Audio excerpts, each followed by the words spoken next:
Hello. हाँ hello. के बजे छिए? रे हम ही बोले छियो, बोलना।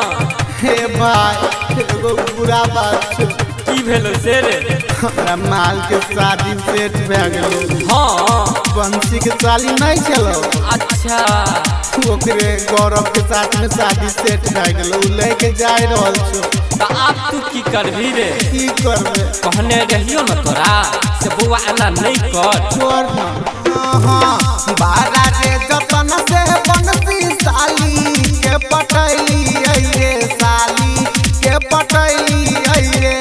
उहो साली के गौरव ले ले जाय छै रे भाई। उहो साली के गौरव ले ले जाय छै रे भाई। लाली होठ लाली ओकरा किन के तू देलही रे, किन के तू देलही रे।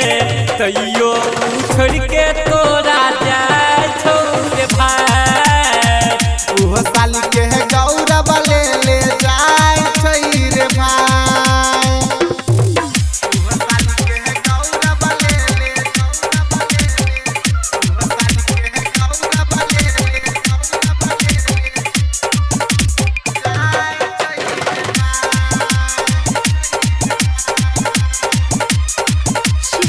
Music presents दामी दामी लहंगा चोली किनी देली रे, लानी लानी देली रे।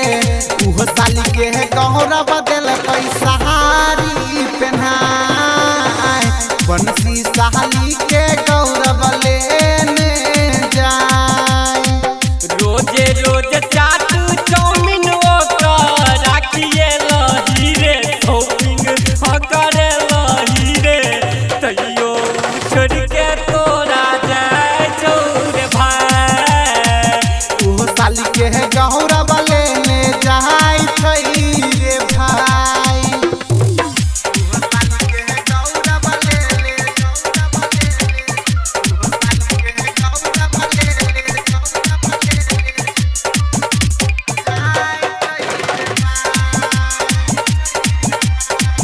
अभी आप सुन रहे हैं राजा अफरोज को। बेकार भेल कहरल ठहरल छूटल संहतिया रे, छूटल संहतिया रे। ससुरा जाके जेतै जान भुलाई रे भाई।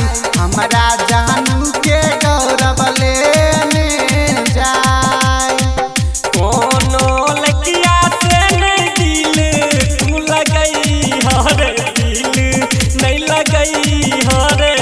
दिलवा के तोरिए चलू जाय छै रे भाई।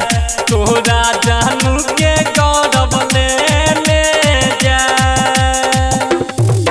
बारा रे जतन से बंसी साली के पटैली रे, साली के पटैली रे। उहो साली के गौरव ले ले जाय छै रे भाई। उहो साली के गौरव ले ले जाय छै रे भाई।